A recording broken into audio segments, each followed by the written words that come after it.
여러분, 하나님이 저에게 주시는 이 마음이 뭐였냐면 이 시대를 분별해라 라고 하는 말씀을 강하게 주셨습니다. 기도하는 중에 갑자기 하나님 이 시대를 분별해라 그러기를 갑자기 정신을 차렸죠.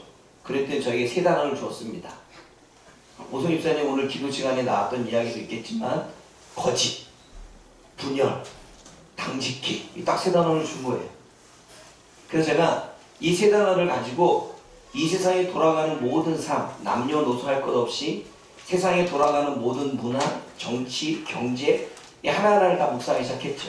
거짓을 집어넣어보고 묵상을 해보고, 분열을 집어넣어보고 묵상을 해보고, 그리고 당직기, 끼리끼리를 또 집어넣고 묵상을 해보고 난 결과 세상의 흐름이 지금 이렇게 흘러가고 있구나.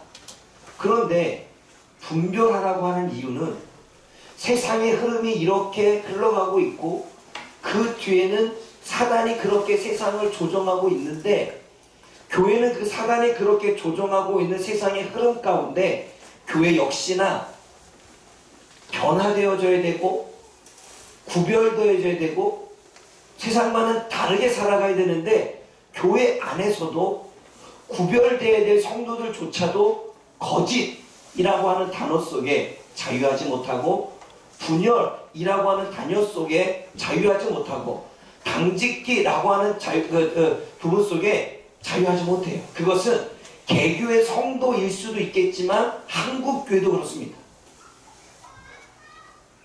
그래서 오늘 이 말씀을 가지고 저와 여러분들이 나누고자 합니다.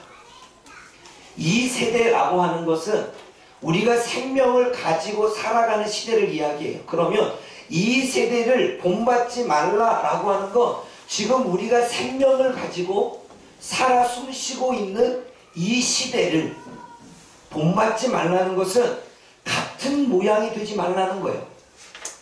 그러니까 본받다라고 하는 건 같은 모양 또는 순응하다, 자기 것으로 삼다라고 하는 것인데, 말라라고 하는 부정이 써있다는 게 하지 말라는 거지요. 이 세상의 모양을 따르지 말고 이 세상 사람들이 살아가는 삶의 방식에 순응하지 말고 그것을 자기 것으로 삼아서 취하여 살아가지 말라는 거예요. 우리가 살아가고 있는 이 세상 가운데의 문화, 정치, 경제, 사람의 기준, 삶의 방향, 살고 있는 모습, 여러 가지 부분들을, 그 모양들을, 그 가치관들을 따르거나 순응하거나 자식 것으로 취하지 말라는 거예요. 그럼 어떻게 하라고요? 마음을 새롭게 하래요. 여기서 마음은 우리들의 마음일 수도 있겠지만 우리들의 이성, 우리들의 마음과 우리들의 생각을 새롭게 하는데 바꾸라는 거예요. 갱신이라는 뜻입니다. 살던 삶을 바꾸라는 거죠. 세상의 문화 속에 살아갔던 그 삶을 갱신, 바꾸라는 거예요. 그렇게 모양을 따라갔던 삶의 모습을 바꾸라는 거예요. 그러한 마음으로, 그러한 생각으로 살았던 우리들의 삶의 방식을 바꾸라는 거예요. 갱신하라는 거예요. 그게 새롭게 하라는 거예요. 그러니까 변화를 받으래요. 그러니까 다른 모양으로, 같은 모양으로 살았는데 다른 모양과 다른 형상으로, 다른 삶의 태도로, 다른 삶의 형태로 바꿔 살아가는 거예요. 그러면 어떻게 살아가라는 거예요? 하나님의 선하심과 기뻐하심과 온전하신 뜻이 무엇인지를 분별하며 살라는 거죠. 2절 말씀을 다시 읽어봅니다. 2절 말씀 시작. 너희는 이 세대를 본받지 말고 오직 마음을 새롭게 하고 변화를 받아 하나님의 선하시고 기뻐하시고 온전하신 뜻이 무엇인지 분별하도록 하라. 오늘 본문의 말씀은 이렇습니다. 너희들이 이 세상의 가치관, 이 세상의 삶, 이 세상에서 바라고 있는 모든 것들을 따르지 마라. 새롭게 해라. 변화를 받아라. 그럼 어떻게 새롭게 하고 어떻게 변화를 받을까요? 하나님의 뜻을 분별해라. 이야기입니다. 그러면 하나님의 선하신 뜻이 뭘까요? 하나님은 늘 선을 생각한다는 거예요. 하나님은 악을 생각하지 않습니다. 살아가는 모든 삶 속에 사람 간의 관계이든 어떠한 일들이든 하나님은 늘 선을 생각한다는 거예요. 다른 사람의 해가 되는 일이라면 하나님이 기뻐하지 않는 거죠. 다른 사람에게 선이 되는 거예요. 그래서 내가 다른 사람한테 해코지를 당해서 그 사람에게 복수한다는 것은 선일까요? 악일까요? 악이겠죠. 누군가 나에게 상함을 주었을 때 나도 똑같이 그 영혼에게 상처를 주겠다라고 하는 건 악일까요? 선일까요? 악이겠죠. 저 사람이 내 말대로 안 따라주는데 나도 저 사람 마음대로 안 따라줄 거야 라고 하는 건 악일까요? 선일까요? 악이죠. 하나님은 언제나 선이었어요. 우리가 다른 사람이 우리의 원수가 되어지고 그 사람이 나에게 해코지해도 우리는 선으로서 갚으라라고 주님은 말씀하죠. 그 선하심이 하나님의 뜻이라는 거예요. 하나님을 기쁘게 하는 삶, 즉 하나님을 만족해 하고 하나님을 기쁘게 하는 삶으로 살라는 거예요. 내가 만족하고 내가 기뻐하는 삶이 아니라 분별하는데 하나님을 기쁘게 하는 삶으로 살라는 거예요. 세상은 자신이 기뻐하고 자신이 만족해하고 자신이 즐거운 삶에 너무나도 많은 시간과 물질과 마음을 다 투자하는데 분별해야 되는데 하나님을 기쁘게 하고 하나님을 만족해하는 삶이 무엇인가를 분별하라는 거죠. 그리고 온전하래요. 온전하라고 말하는 뭐냐면 흠이 없고 성숙하라는 거예요. 그러니까 하나님이 뭘 원하는지 뭘 바라시는지 우리 자신이 두 마음을 갖지 않고 온전한 마음으로 하나님께 나아가라는 거죠. 그래서 분별하라는 것은 자기의 내면을 들여다보라는 거예요. 그래서 분별이라고 하는 이 단어는 자기 자신 안으로부터 내가 지금 하나님을 향한 마음이 어떤지, 정말 내가 지금 이거 하나님을 위해서 하는 건지 나를 위해서 하는 건지, 하나님을 위해서 드리는 것이 내가 복 받으려고 드리는 건지, 하나님께 내가 위해서 예배를 드리는 건지 아니면 내 자신을 위해서 드리는 건지 분별하라는 거예요.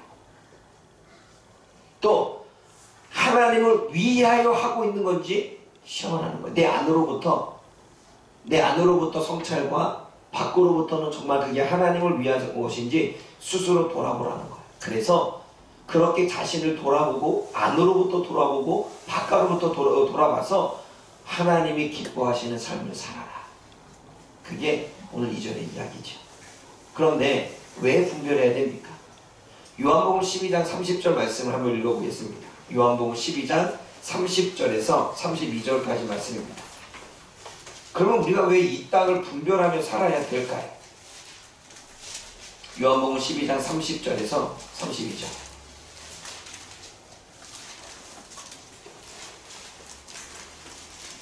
함께 읽어봅니다. 30절에 32절 시작. 예수께서 대답하여 이르시되 이 소리가 난 것은 나를 위한 것이 아니요 너희를 위한 것이냐. 이제 이 세상에다 심판이 이르렀으니 이 세상의 임금이 쫓겨나라. 내가 땅에서 들면 모든 사람을 내게로 이끌겠노라 하시니. 이 세상의 임금 때문에 그렇습니다. 이 세상의 임금은 성경에서는 둘로 이야기합니다. 물론 예전에는 왕이 있었기 때문에 이 세상을 정말로 다스리는 왕의 직분을 가진 사람을 이야기하지만 영적으로 이야기할 때는 이 세상의 임금은 사단을 이야기합니다. 그러면 사단이 이 세상의 주인이 되고 사단이 이 세상의 임금이 되어졌다면 그는 이 세상을 어떻게 통치할까요? 여러분, 왕이 누구냐에 따라 임금이 누구냐에 따라 통치 방법이 다릅니다. 하나님은 선하신 분이기 때문에 선으로 통치한다면 사단은 악한 존재이기 때문에 악함으로 통치하겠지요. 사단은 거짓의 왕이기 때문에 거짓으로 통치하겠지요. 사단은 폭력을 행사하고 억압을 하고 압력을 가하는 게 사단이 하는 방법이기 때문에 폭군처럼 그렇게 통치하겠지요. 왜 이 시대를 분별해야 됩니까? 이 시대에 자신이 주인이라고 세상의 임금이라고 세상을 다스리고 있는 존재가 우리가 알고 있는 사단이기 때문에 그렇습니다. 그러면 사단이 통치하는 세계는 사단의 가치관이 녹아져 있고 사단의 삶이 녹아져 있고 사단이 하는 방식이 녹아져 있고 사단이 원하는 일들이 벌어지고 있겠죠. 그러면 우리는 이 세상에 도대체 어떻게 돌아가고 있는지를 분별해야 됩니다. 왜냐하면 이 세상의 임금이 사단이기 때문이겠죠. 그래서 그 중에 단어 하나가 거짓이었습니다. 여러분 요한복음 8장 44절 말씀 읽어볼까요? 요한복음 8장 44절입니다.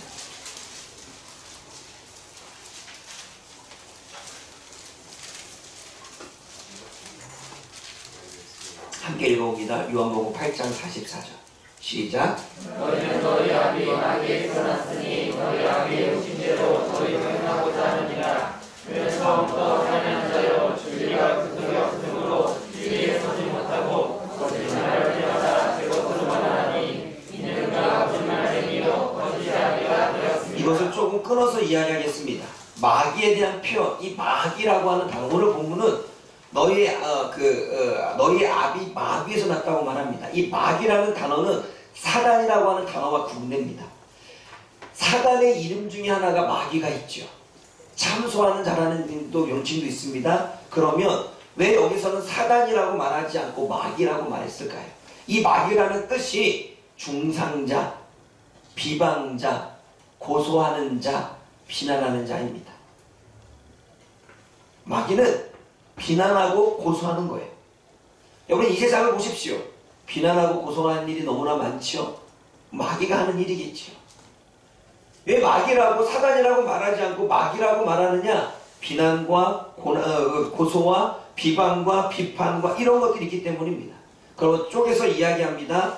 마귀는 욕심대로 행한대요. 욕심대로 행하는 것은 자기 충동적으로 욕망을 가지고 자신의 갈망대로 행한다는 것. 다시 말해서 자신의 마음을 내키는 대로 한다는 거예요. 여러분 그래서 사단은요 이 세상을 사람들을 충동시킵니다. 쇼핑하는데 충동시키고 살인을 저지르고 폭력할 때에도 충동시키고 그리고 자신의 욕망을 따라 살게끔 하고 왜? 이 세상의 임금이 사단이니까 마귀니까 그 욕심대로 행하게 만들지요. 그래서 자신의 마음이 원하는 대로 하려고 합니다. 그리고 자신이 마음에 원하는 대로 하지 못하면 분노하고 폭발하고 폭력을 행사하고 따지기 시작하고 하지요. 세상은 누구나가 자신이 원하는 대로 하려고 합니다. 그런데 자신이 원하는 대로 하려고 하는 그것이 인권으로 포장되어 있습니다. 인권은 자기 중심적이에요. 나에게도 인권이라면 다른 사람에게도 인권이 돼야 되겠죠. 그런데 내 인권을 살리자고 다른 사람의 인권을 무시하는 건 하나님이 원하시는 세상은 아닙니다. 그러면 인권은 자기 중심적이고 자기 마음대로 하겠다라고 하는 것입니다.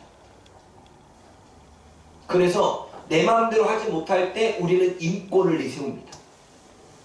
우리에게도 권리가 있지 않냐. 사람에게도 마땅한 권리가 있다. 근데 그 사람의 마땅한 권리가 자기 자신이 위할 때는 그게 권리이지만 다른 사람의 권리에 내가 있을 때에는 부당하다고 이야기를 합니다. 희한하죠. 사단은 그렇게 자기 중심적인 자신의 마음이 내키는 대로 욕심대로 행하게 만드는 자라는 거예요. 또 살인하는 자입니다. 살인하는 자는 중요한 건 그 앞에 뭐가 붙었냐면 처음부터 살인하는 거예요. 처음부터 죽이려는 마음을 가지고 있는 게 사단입니다.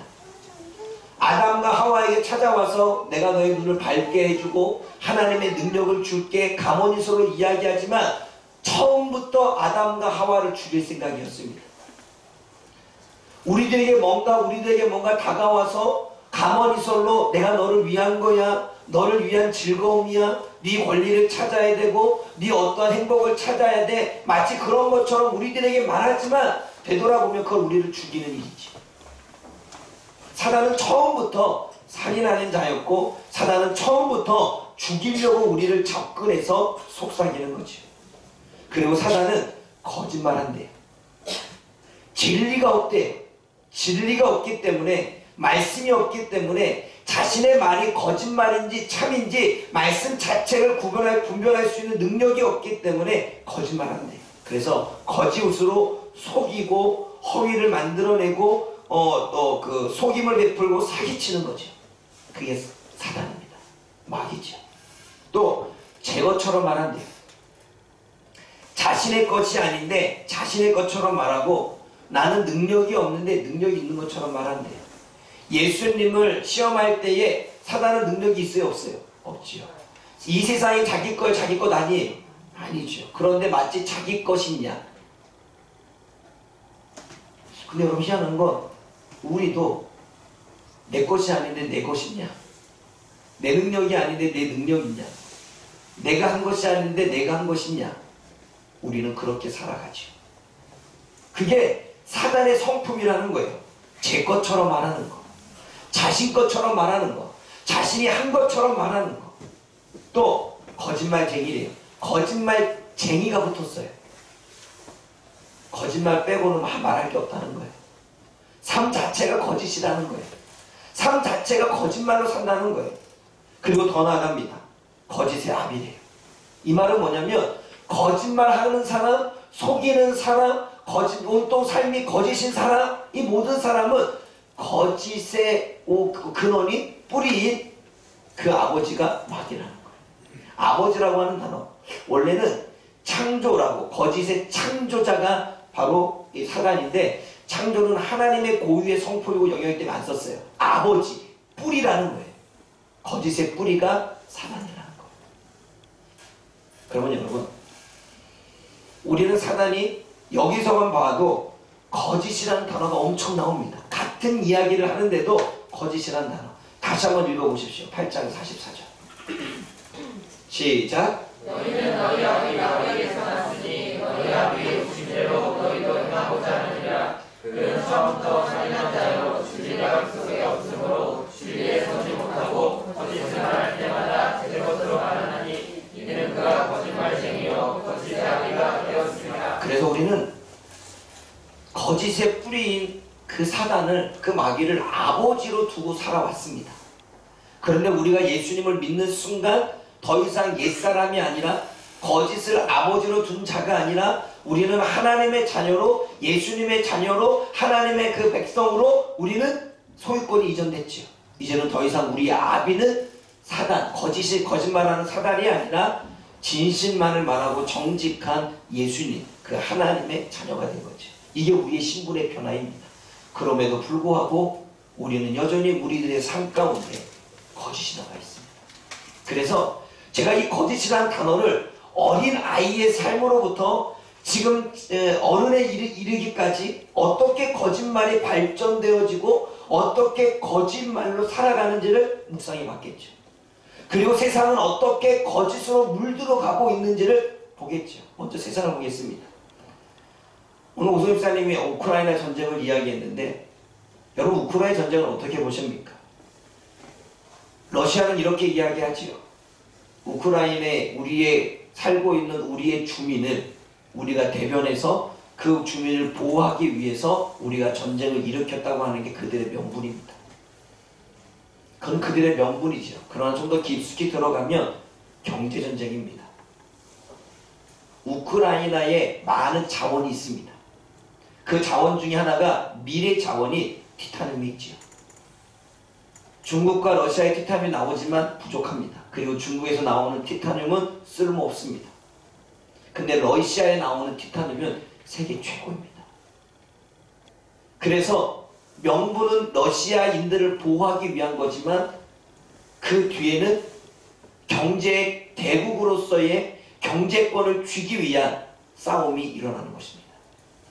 다시 말해 자원을 빼앗기 위한 거죠. 그러니까 진실은 자원을 빼앗고 자신들의 경제 대국이 되기 위한 거예요.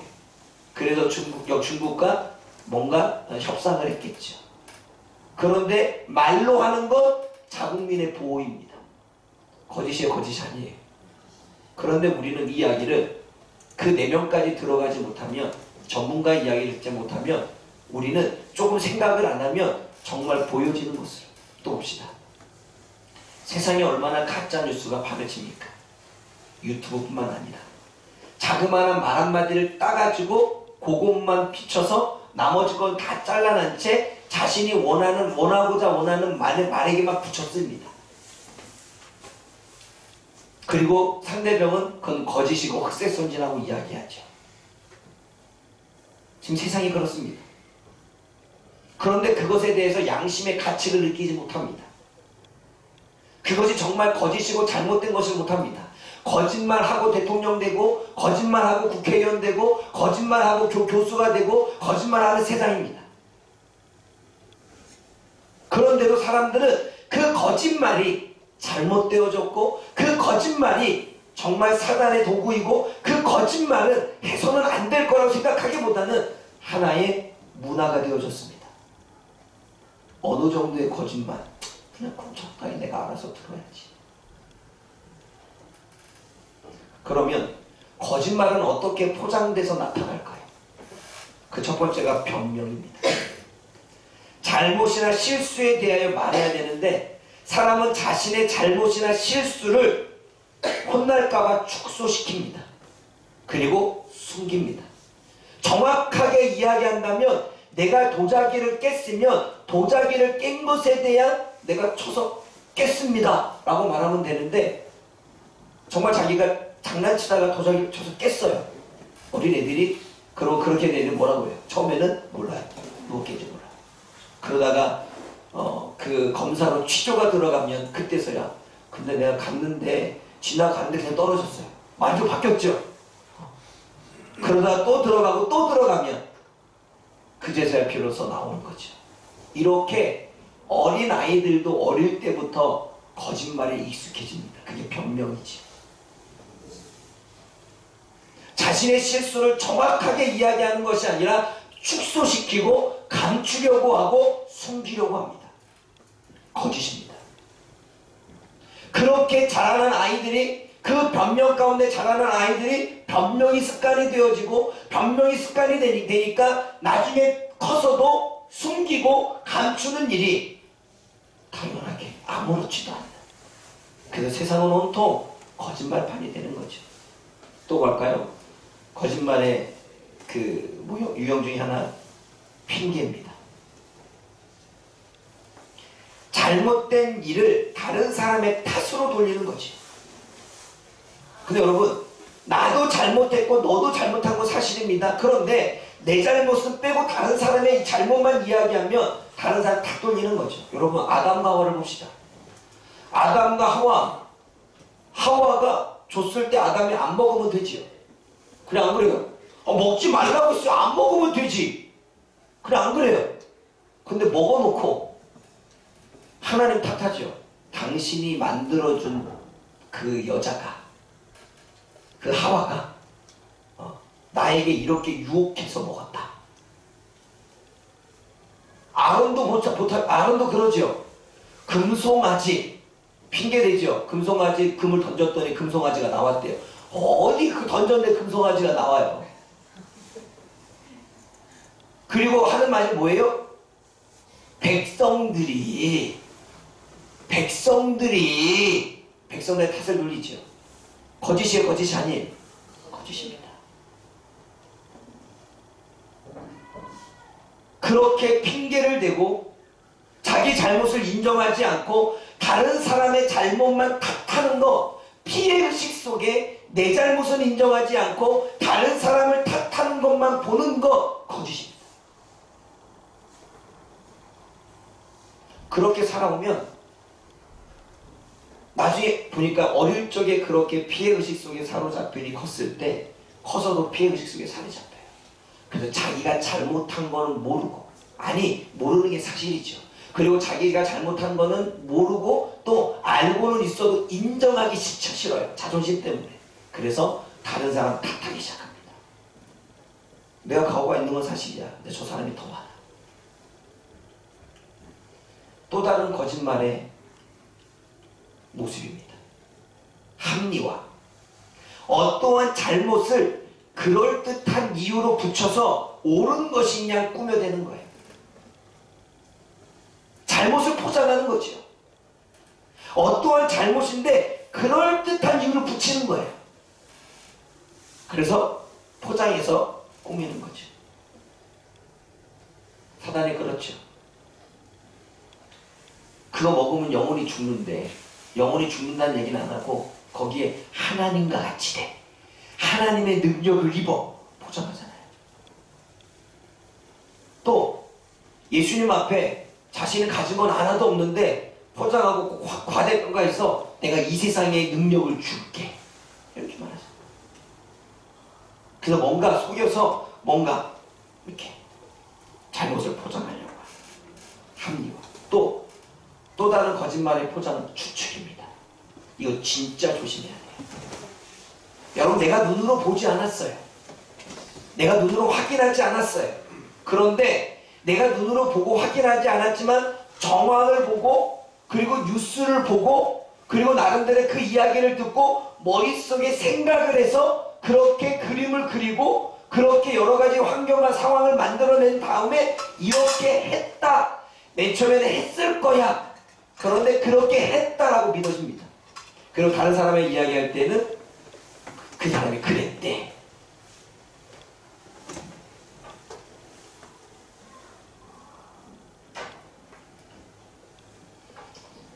여러분, 정치에 그거 많이 있잖아요. 얼마 전에도 술자리 얘기 나왔죠. 그냥 그 사람은 그냥 보지도 않았는데 정치인들 다 모여 있으니까 있었을 거야 생각을 했겠죠.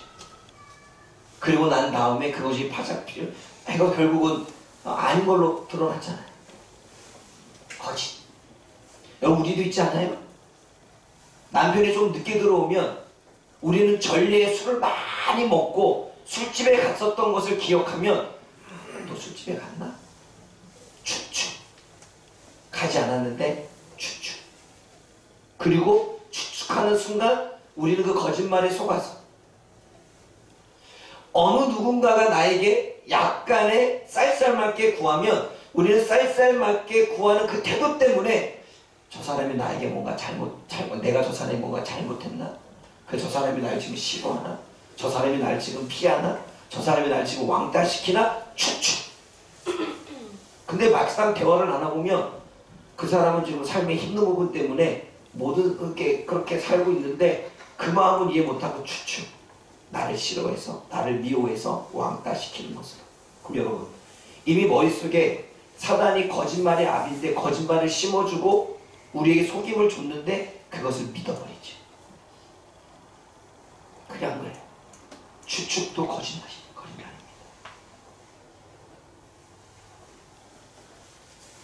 다른 사람이 나를 쳐다보지 않는데 많은 사람이 이렇게 조금 신경적으로 정신적으로 약한 사람은 다른 사람이 나를 그렇게 쳐다보는 것처럼 느껴요. 아닌데 추측. 거짓인 거지. 거기에 우리는 너무나도 속아서 마치 그 거짓을 진실이냐 믿어버린다는 사실입니다.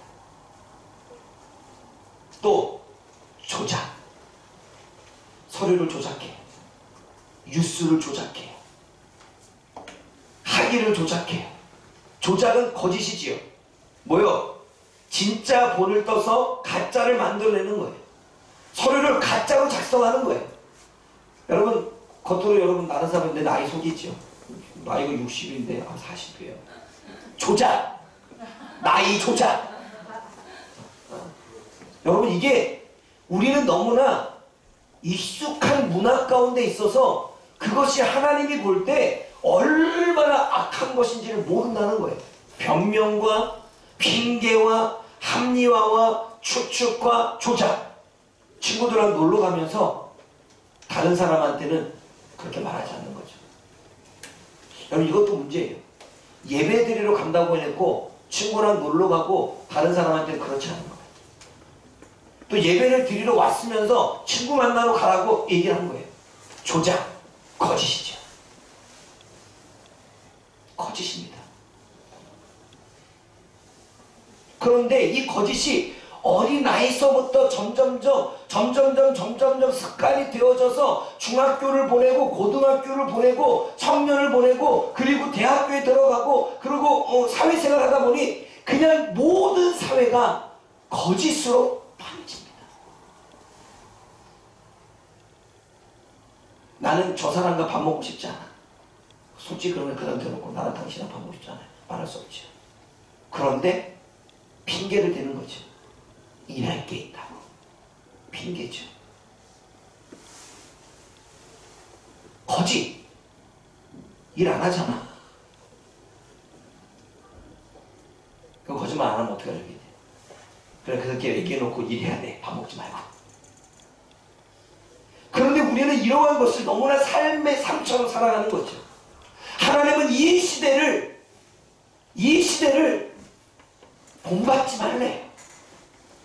거짓말로 가득한 세상을 본받지 말래요. 새롭게 함으로 변화를 받으래요. 그래서 주님이 기뻐하시는 것을 무엇인지 분별하래요. 그래서 하나님을 만족해 하는 삶을 살아래요. 그러면 온 세상이 거짓말 세대. 그러면 저와 여러분은 지금부터 우리는 모든 삶 가운데 내가 변명했던 거, 내가 핑계를 댔던 거, 내가 합리화를 만들고 추측 가운데 행하고 그리고 조작했던 모든 것들을 우리는 바꿔야 됩니다. 세상은 사단이 임금이 되어져서 거짓 문화를 만들었다면 저와 여러분들은 그 거짓 문화를 바꾸어서 정직의 문화를 바꿔야 될 줄 믿습니다. 아멘? 근데 여러분, 시편 33편 4절 한번 읽어보겠습니다. 시편 33편 4절입니다.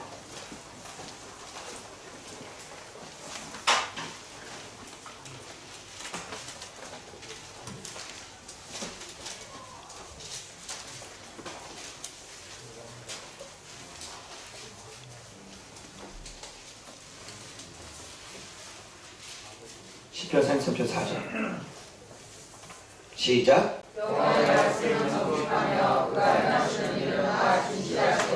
여러분, 우리가 요한복음 8장 4절에 보게 되면 그는 진리가 없음으로 말할 때 그 진리는 하나님의 말씀이 없는 거예요. 근데 오늘 본문에 뭐라고 하면 하나님의 말씀은 정직하다. 하나님의 말씀은 공의롭고 정의롭습니다. 그래서 하나님의 말씀을 가진 자와 가지지 못한 자가 정직하게 살 수 있느냐 없느냐입니다.